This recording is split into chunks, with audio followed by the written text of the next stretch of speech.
आयदा सादो बेवहाय प्राय एक मास सिगाङाव 25 मार्च 2025 आरो दिनै 25 एप्रिल दा बिथाङा हरखाबै आरो अबथिराय जों रावबो सानफेराखैमोन जे दिल्लीयाव बिथांखौ ट्रिटमेन्ट लाबाय थानाय बयबो मिथियो आरो बे ट्रिटमेन्टनि टाइमावनो बिथाङा अबथिरायै रुंसारि जायो आरो दिनै बे रुंसारि सासे गोख्रों हारि अनफावरि समाज सिबियारि मोनसे समनि पानेरि दखरा एबसुनि आफादगिरि आरो बड'लेण्ड सोमावसारनाय समाव मैखोम सासे मावथि आरो दैदेनगिरि बे ओनसोलनि पानेरि कसुबिल उदालगुरि जिल्लानि आरो बिथांनि रुंसारि समसिम बिथाङा UPPL दोलोनि आफादगिरि जानानै दङमोन भेरगाव जिल्लानि राजेन बर' बिथाङा अबथिरायै जोंखौ नागारनानै थाङो बुहुमखौ नागारनानै थाङो दिनै बिथांनि आद्य साद्य बा गोथार सारादुनि सान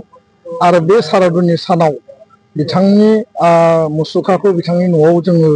ज' लोगो नांनानै बेखेवबाय आरो बिथांनि मुङै सुजुनाय गांसे बिजाब बे बिजाबखौ दिनै बेखेवनानै होबाय गोबां बेयाव रोजा रोजा बे ओनसोलनि आरो जिल्लानि आरो गासै BTR आरो गुबुन गुबुन जायगानि रायजो राजा दैदेनगिरि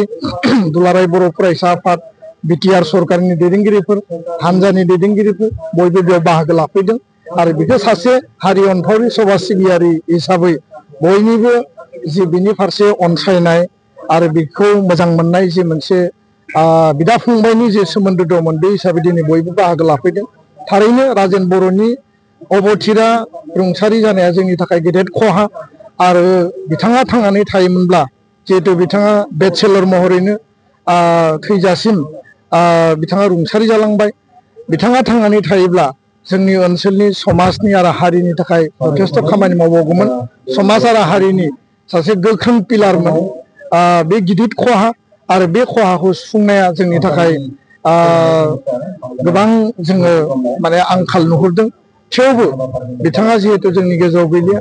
थांनानै थानाय समाव हारिनि थाखाय जिखिनि खामानि मावदोंमोन वाइल्ड लाइफ कनजारभेशननि थाखाय मेन एलिफेन्ट कनफ्लिक्ट बेखौ